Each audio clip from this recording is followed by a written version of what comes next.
You die today if you don't pay me everything you owe. Immediately. Kang Minho's voice cut through the cramped apartment like a blade, each word precise and deadly. He stood in the doorway, his presence seeming to expand and fill every inch of the shabby space.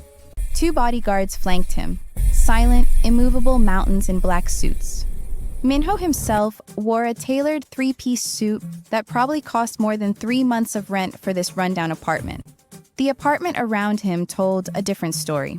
Peeling wallpaper revealed water stains underneath. The furniture was mismatched, collected over years from secondhand stores and sidewalk discards. A single photograph sat on the crooked shelf. Nala, her father and her mother, back when smiles came easily, and debt was just a word, not a death sentence. Please. Nala's father collapsed to his knees so hard that the floor shook. His hands clasped together, shaking violently as he pressed them to his forehead in supplication. Please, Mr. Kang, I just need more time. Just a few more weeks. I'm working 2 jobs now. I can get you something. I swear, you've had time. Minho's eyes were black ice as he stared down at the trembling man. There wasn't a shred of compassion in that gaze, not a flicker of mercy. 6 months? Every deadline, you make promises. Every promise, you break. Every excuse gets more pathetic than the last. No, please, I'm begging you. Her father's voice cracked, tears already streaming down his weathered face. I have a daughter. She needs me. Please. You should have thought about your daughter before you gambled away money that wasn't yours. Minho's voice didn't rise. It didn't need to. The quiet menace was far more terrifying than any shout. Before you made promises to me that you had no intention of keeping. I did intend to keep them. I swear, the business, it fell through, and then my partner, excuses. Minho cut him off with a single word. I don't accept excuses. I accept payment. Nala had been standing frozen by the kitchen, her heart hammering so hard she thought it might break through her ribcage. She'd heard stories about Kang Minho. Everyone in their neighborhood had. The Korean Mafia Heir who'd taken over his father's operation at 25 and tripled its reach within 2 years. The man who showed no mercy, who collected debts in blood when money wasn't available.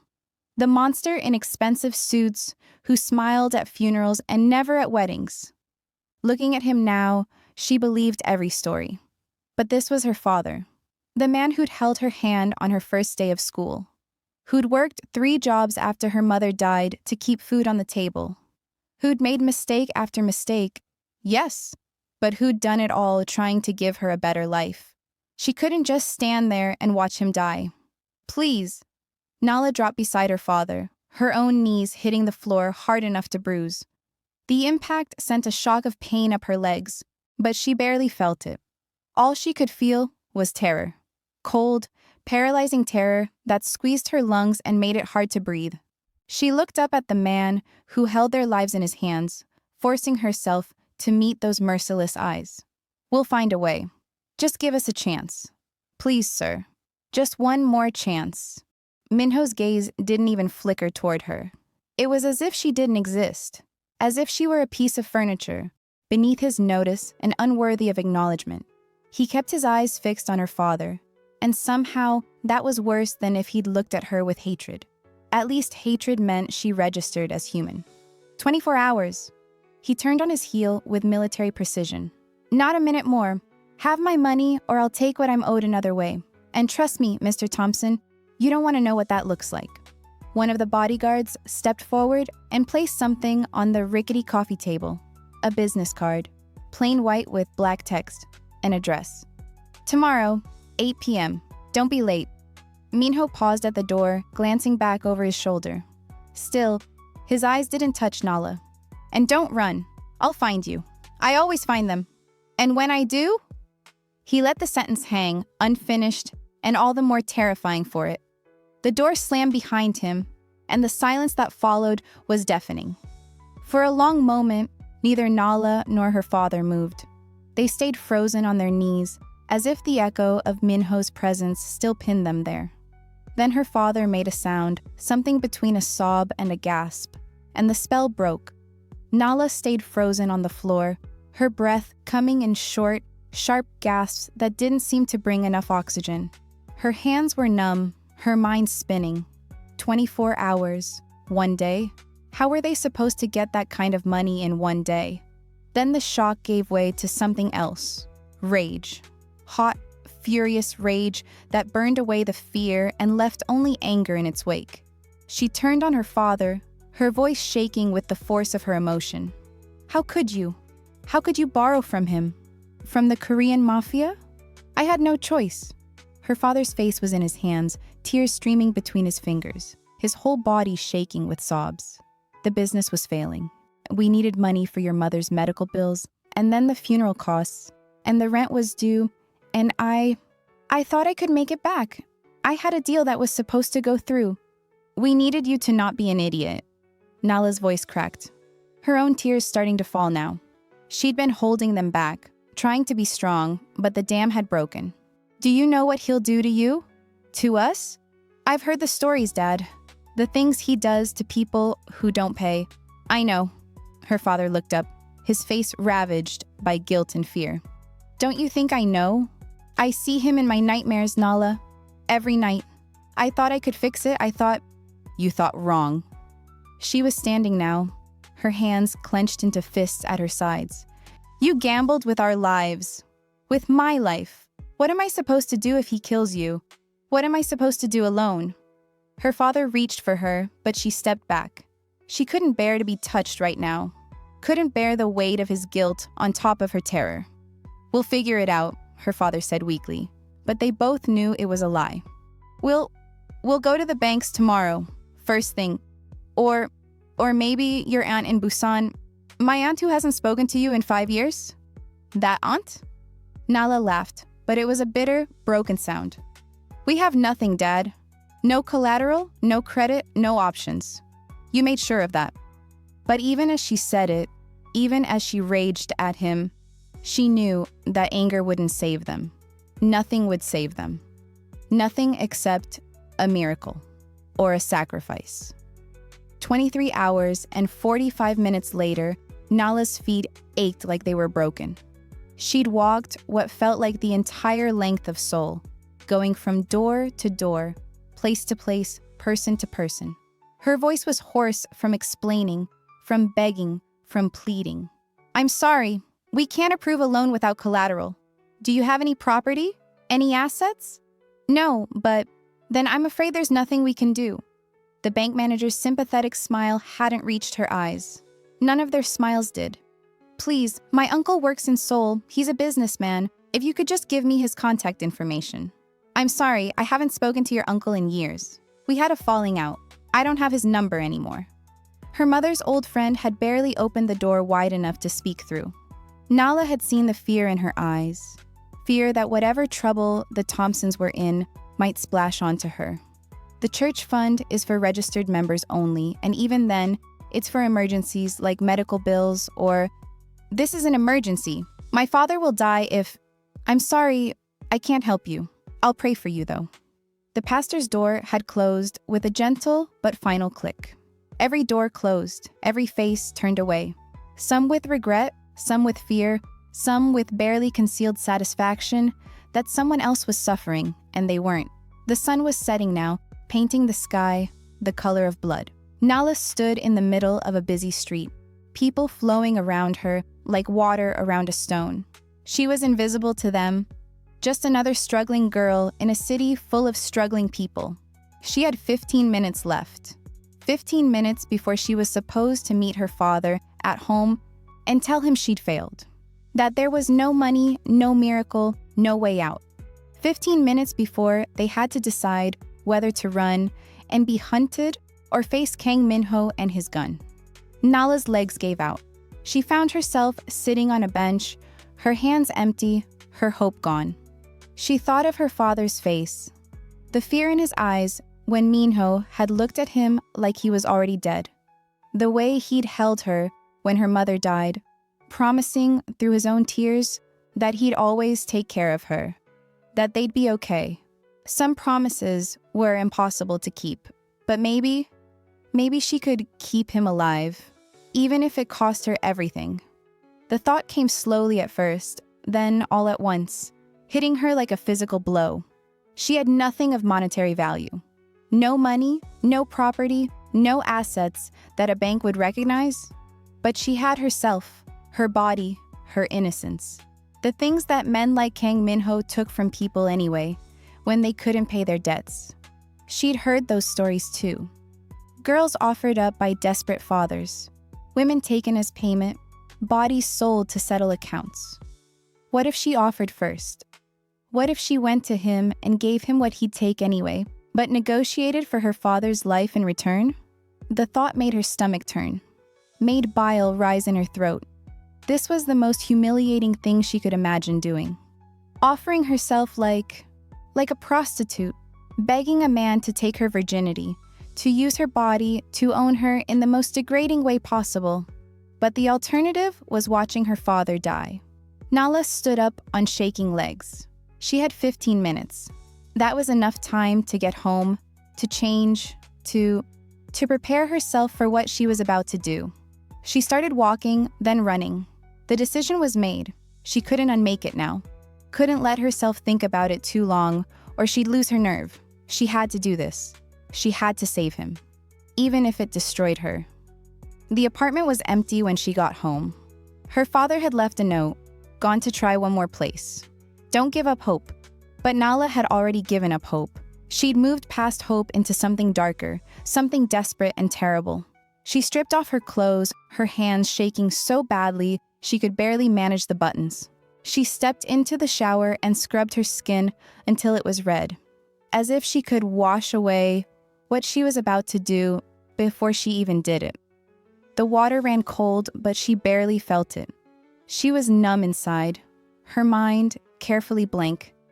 If she let herself think, she'd fall apart. When she got out, she dried off and looked at herself in the cracked bathroom mirror. Her dark skin was still damp, water droplets catching the light. Her body, the tiny waist, the curve of her hips, the fullness that poverty and stress hadn't managed to steal, looked like a stranger's. This wasn't her. This was a commodity, a thing to be traded. She wrapped herself in the only towel that wasn't threadbare. It was still cheap, still thin, but it was the best she had. She couldn't afford anything else, could barely afford to keep the water running. She left a note for her father. Don't come to the penthouse. I'm handling it, trust me. Then she took the business card from the coffee table, called a taxi she couldn't afford, and gave the driver the address. Wait, before we dive into this drama, pause for just a second. I want to hear from you, my soul stars. Drop a comment right now and tell me, how's your weekend going? Are you relaxing or caught up in chaos like Nala? What time is it where you are? It's wild to think some of you are reading this at 3 a.m. while others are on your lunch break. Where in the world are you watching from? Shout out your countries, our city. Let's see how global our Soul Stars family is. And if you're new here, welcome. Hit that subscribe button right now to officially join the Soul Stars family. We're serving up addictive K-drama-inspired stories with diverse leads, spicy romance, and plot twists that'll have you screaming. The building was like something from another world. All glass and steel, reaching up into the darkening sky, like a monument to wealth and power. Nala stood outside for a long moment, trying to gather her courage. The doorman looked at her cheap towel, her bare feet, the way she was shaking, and his expression was carefully neutral. I'm here to see Kang Minho, she said, forcing the words out. He's expecting someone for the debt payment. The doorman made a call, spoke quietly into his headset, then nodded and gestured her toward the elevator. Top floor, penthouse. The elevator ride felt like it lasted forever and no time at all. Nala watched the numbers climb, 10, 20, 30, 40, and with each floor, her heart beat faster. Her reflection in the mirrored walls showed a terrified girl wrapped in a towel, and she quickly looked away. The doors opened directly into the penthouse. Not a hallway, not a lobby, just straight into Minho's home. She stepped out onto marble floors that gleamed like ice, into a space so massive and open it made her dizzy. Floor-to-ceiling windows showed Seoul spread out below like a carpet of lights. The furniture was modern, expensive, sparse. Everything was black and white and chrome, cold and perfect. Like him. A bodyguard materialized from somewhere. The same one from this morning, she thought, though they all looked similar in their identical black suits. He looked her up and down, his expression unreadable. "Mr. Kang is expecting Mr. Thompson. Tell him Nala Thompson is here." She was proud that her voice didn't shake. About the debt. The guard studied her for a moment longer, then pulled out his phone, spoke in rapid Korean that she couldn't follow. Then he gestured toward the living room. "Wait there." Nala walked into the living room on numb feet, her bare soles sinking into carpet so plush it felt obscene. She'd left her shoes in the taxi thinking. She didn't know what she'd been thinking. That being barefoot made her more vulnerable, more appealing. She didn't know how to do this, didn't know how to sell herself. Kang Minho stood by the windows, his back to her. He was still in a suit, different from this morning, she thought, though all his suits probably looked the same. Expensive, perfect, impenetrable as armor. He didn't turn around. "Where's your father?" His voice was flat, emotionless, like this was a business meeting, like he wasn't about to kill a man or ruin his life forever. Nala's voice came out as barely a whisper. She cleared her throat and tried again, forcing strength she didn't feel into the words. "He's not coming." Now he turned, slowly, like a predator deciding whether to pounce or toy with its prey first. His eyes narrowed as they landed on her, taking in the towel, her bare shoulders, her bare feet, the way she couldn't quite meet his gaze. For a moment, confusion flickered across his face, the first real expression she'd seen from him. "What game is this?" "No game." She forced herself to lift her chin, even as shame burned through her veins like poison, even as she wanted to run, to hide, to disappear. "I came to offer myself to you, for my father. Please." The silence that followed was crushing.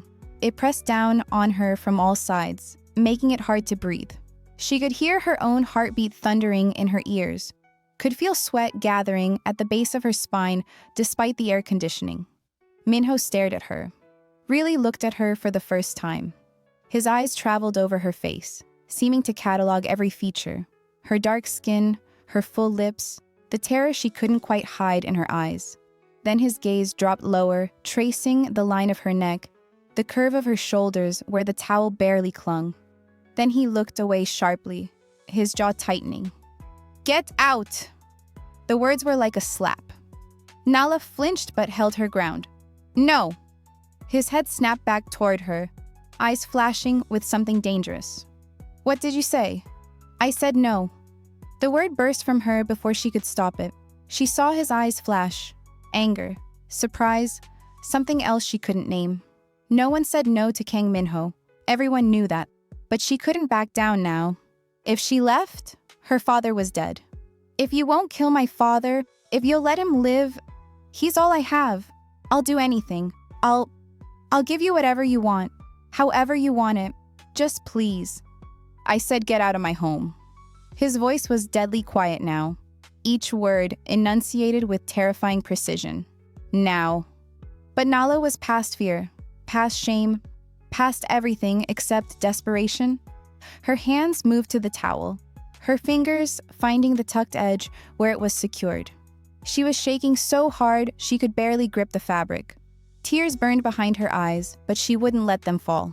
Not yet. Not until this was done. "Please," she whispered, and she hated how broken her voice sounded. How small. "I'm begging you. I don't have anything else to give. Just this. Just me. Take it. Take me. Use me however you want. Just don't kill my father. He's all I have left." "Don't," Minho started, but she didn't let him finish. She pulled the towel away. It fell to the floor in a whisper of fabric, pooling around her feet.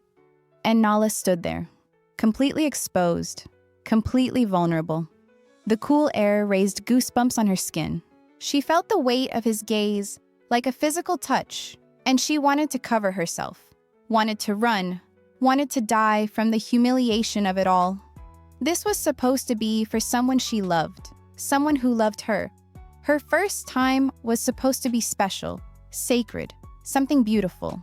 Instead, she was selling it to save her father's life, standing naked in front of a monster and begging him to take what she should have been able to give freely.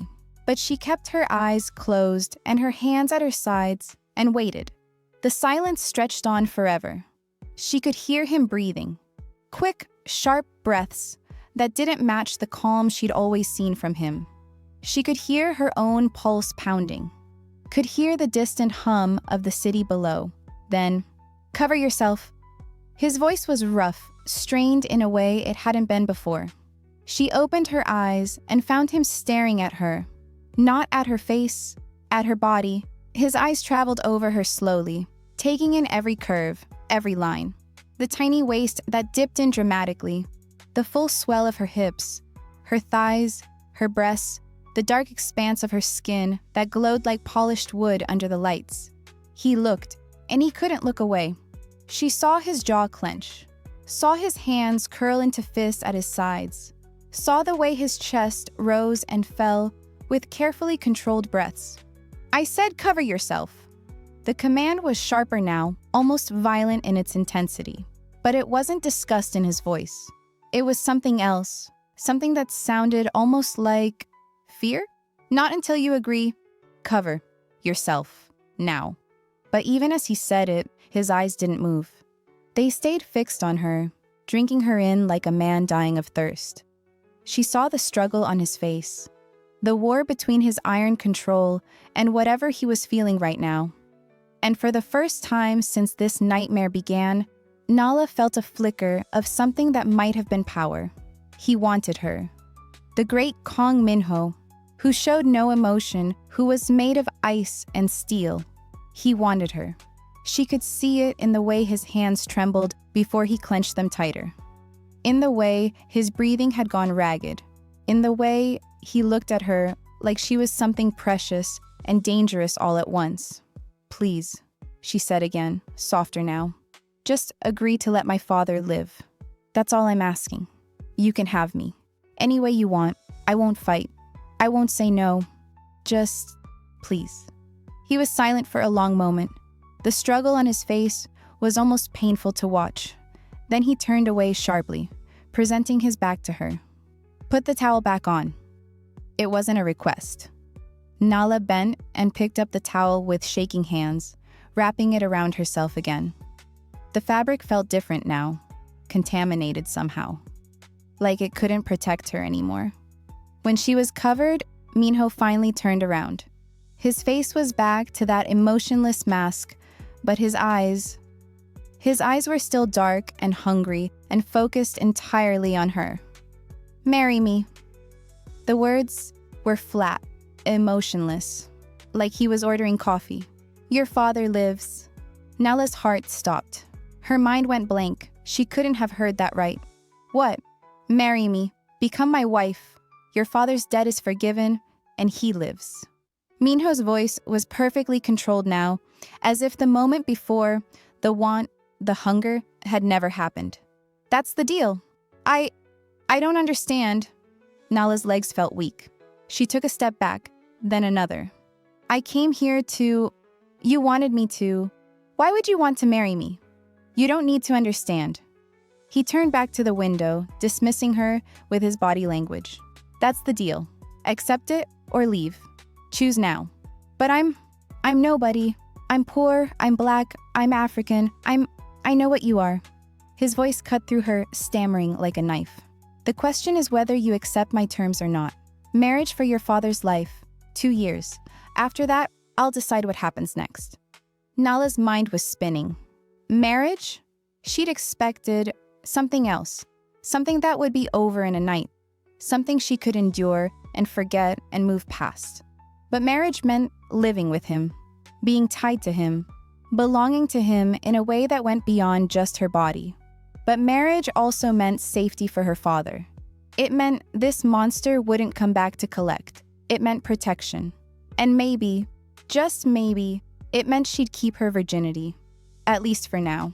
Do we have a deal or not? He didn't look at her, his voice cold and impatient. Decide now. I have other matters to attend to tonight.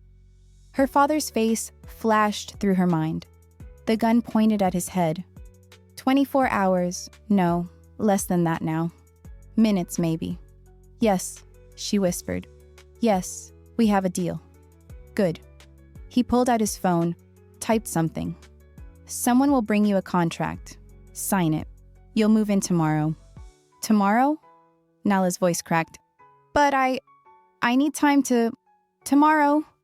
He turned to face her one last time, and his eyes were cold again. Empty. Like the moment of hunger had never existed. Be here by noon. Bring whatever you own. Don't be late. He walked past her toward a door on the far side of the penthouse. His bedroom, she assumed. He paused at the threshold. And Nala? He didn't look back. Don't tell anyone why you're marrying me. Not your father, not your friends, no one.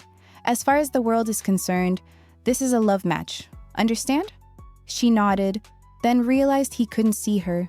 Yes. Good. The door closed behind him with a soft click, and Nala was alone. She got dressed in a daze. A staff member, a woman in a pristine uniform, brought her clothes from wherever they'd been taken. She also brought the contract, printed on thick, expensive paper.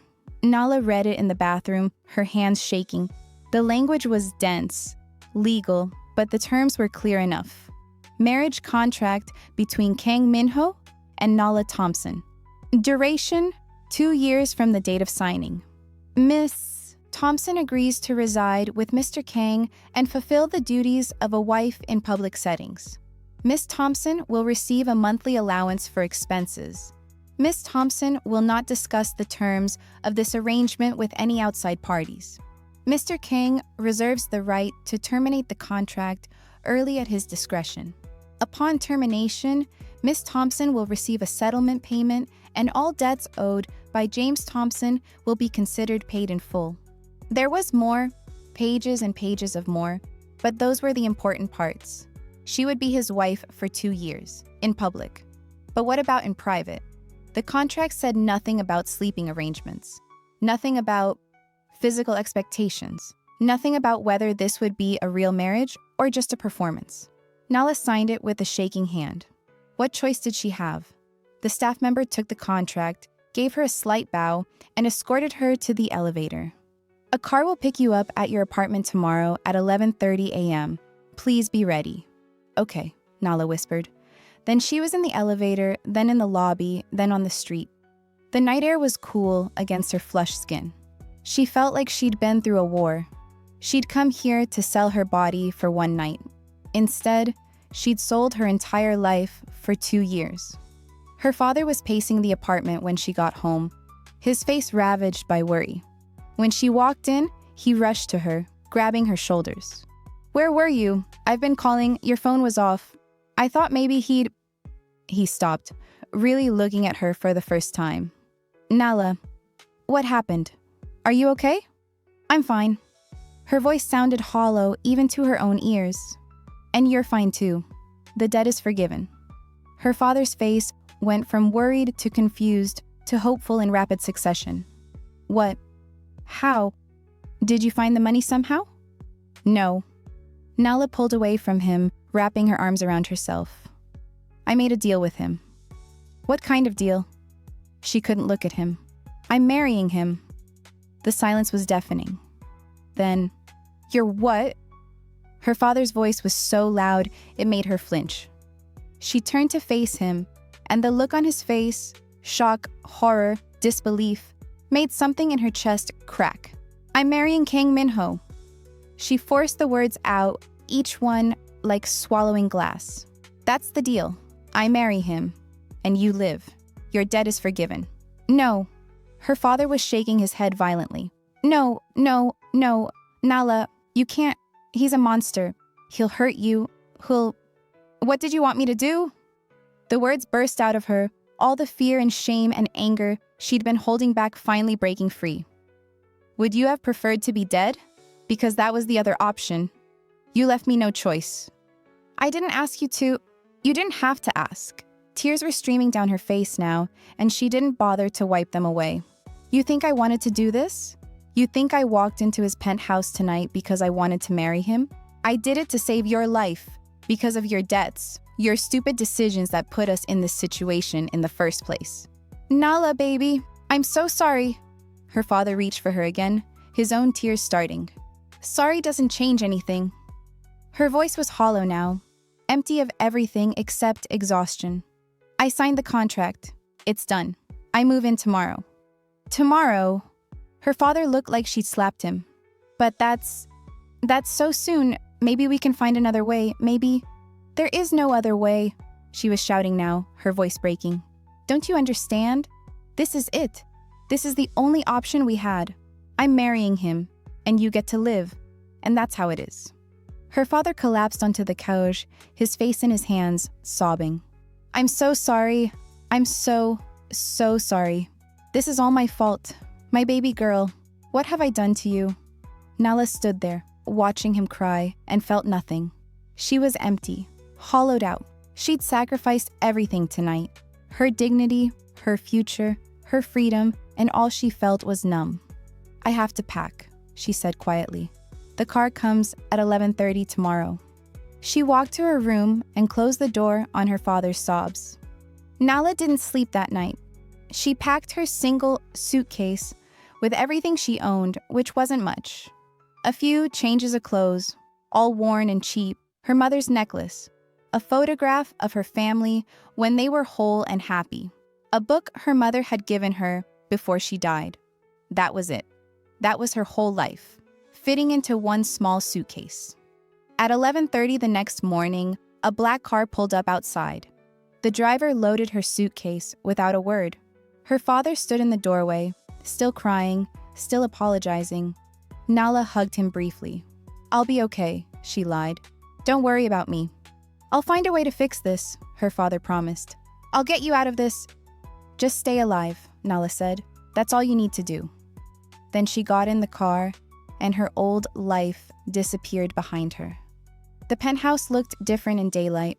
Still massive, still cold, but somehow less threatening. Minho wasn't there when she arrived. Away on business, the staff member informed her. She was shown to the guest room. This is your room, the woman said. Mr. Kang's room is at the other end of the penthouse. You're not to enter it without permission. Okay, Nala whispered. The guest room was beautiful. Clean white walls, a bed that looked like it belonged in a luxury hotel, an ensuite bathroom with marble countertops, and a bathtub big enough to swim in. Everything was perfect and sterile and felt nothing like a home. Nala unpacked her meager belongings, and they looked ridiculous in this space, like a child playing dress-up in her mother's clothes. She sat on the edge of the bed and waited. For what? She didn't know. For Minho to come home? For someone to tell her what to do? For this nightmare to end? Hours passed. The sun tracked across the sky, painting shadows on the white walls. Staff members came and went, bringing food she couldn't eat, asking questions she couldn't answer, treating her with a deference she didn't deserve. It was nearly evening when Minho finally appeared. He walked into the guest room without knocking, and Nala jumped to her feet instinctively. He was still in a suit. Did the man own anything else? His expression as cold and unreadable as ever. We need to establish some rules.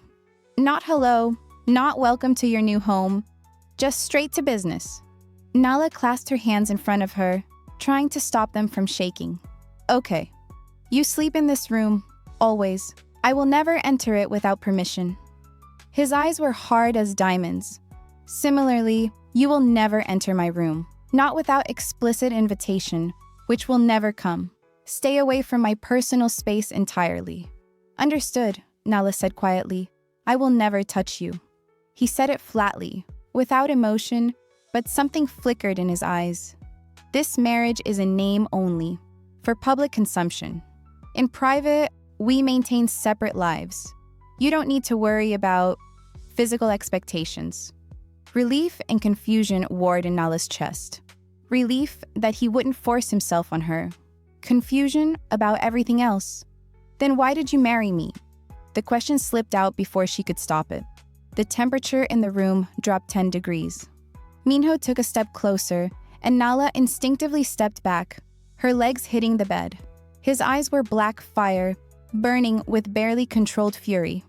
That's none of your concern. His voice was soft, deadly. You don't have the right to ask me questions. You don't have any rights here at all, except what I choose to give you. Your job is to do what I tell you, when I tell you, without question or complaint. Is that clear? Nala's throat was dry, but she forced herself to nod. Yes, I understand. Good. He pulled a document from his jacket, another contract, thinner than the first. This outlines the public rules. When we appear together, you will act like a devoted wife, you will smile, you will be affectionate within reason, you will convince everyone that this marriage is real. Nala took the papers with trembling hands. Her eyes scanned the text. We'll attend all public events as required. We'll maintain appropriate appearance at all times. We'll not embarrass Mr. Kang in any setting. We'll not discuss the true nature of this arrangement. We'll not entertain romantic attention from other men. We'll not... The list went on and on. Rules upon rules upon rules. What happens if I break these rules? She asked quietly. Your father's debt becomes active again. Minho's voice was ice. And I collect, with interest, with his life. Are we clear? Crystal clear, Nala whispered. She signed the document. One more thing. Minho took the papers back, his fingers not quite touching hers. No one is to know the nature of our arrangement. Not your father. Though I suspect he already knows. Not your friends, no one.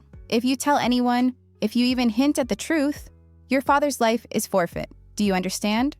Yes. Say it. I understand. I won't tell anyone. Good. He turned to leave, then paused at the door. I have business to attend to. I'll be gone most nights. Don't wait up. Don't ask questions.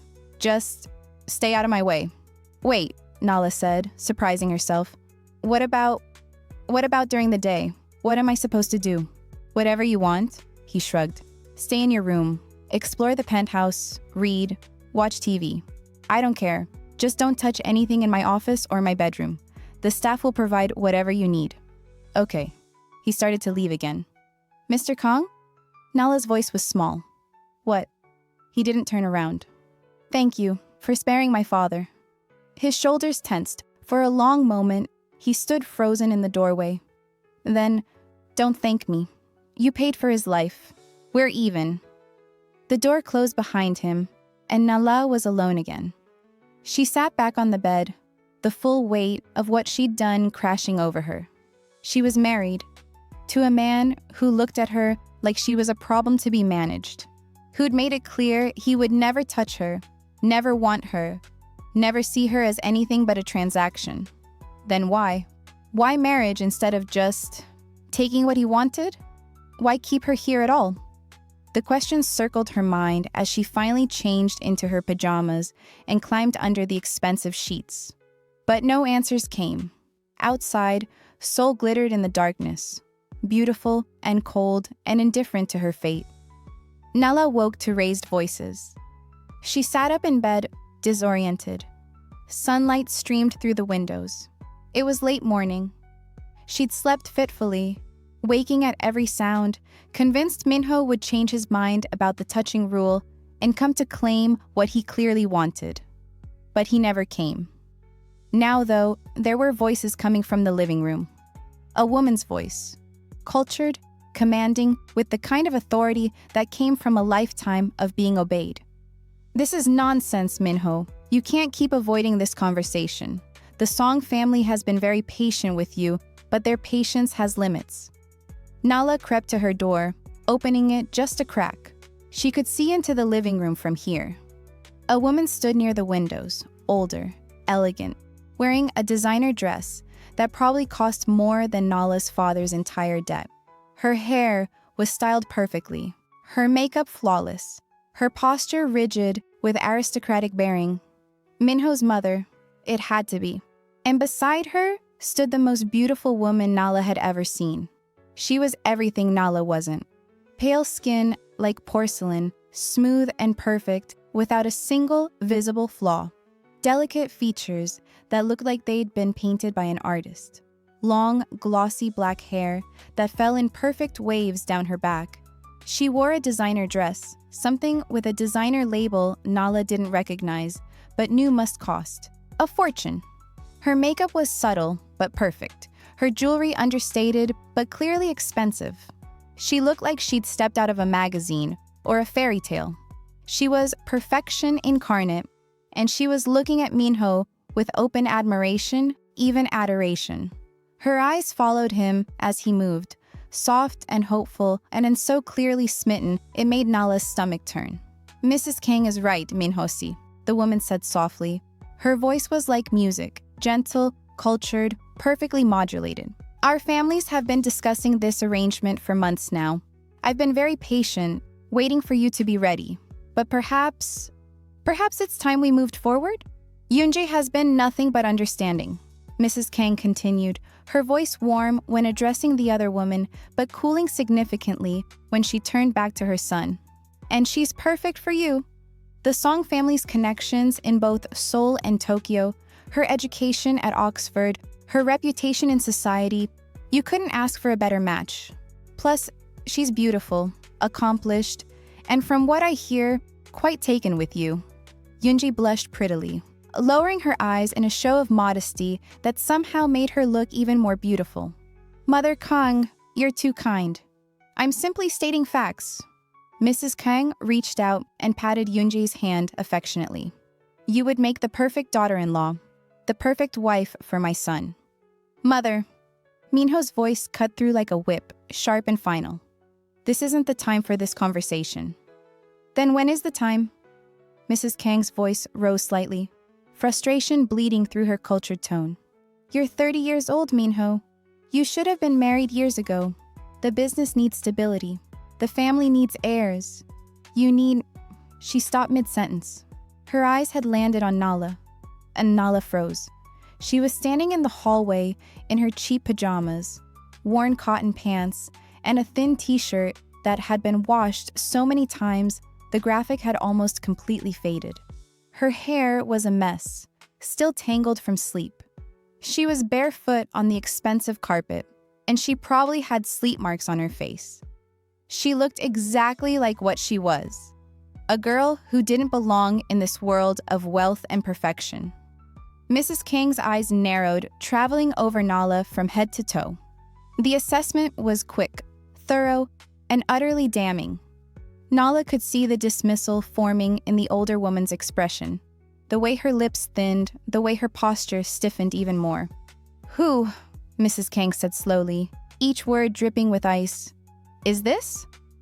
Yoonjae turned as well, her perfect face arranging itself into polite confusion.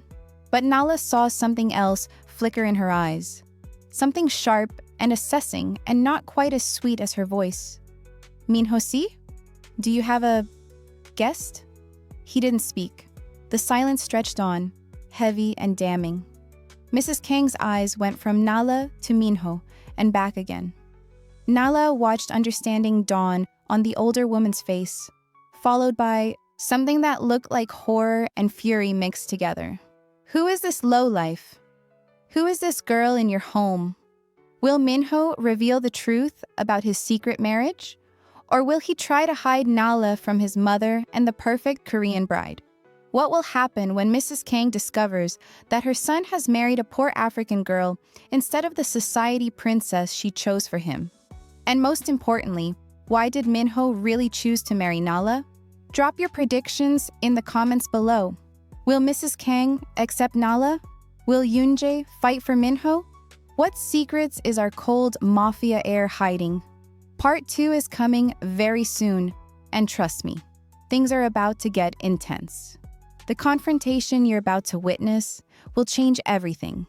Don't miss it. Hit that subscribe button and turn on notifications so you don't miss when Part 2 drops.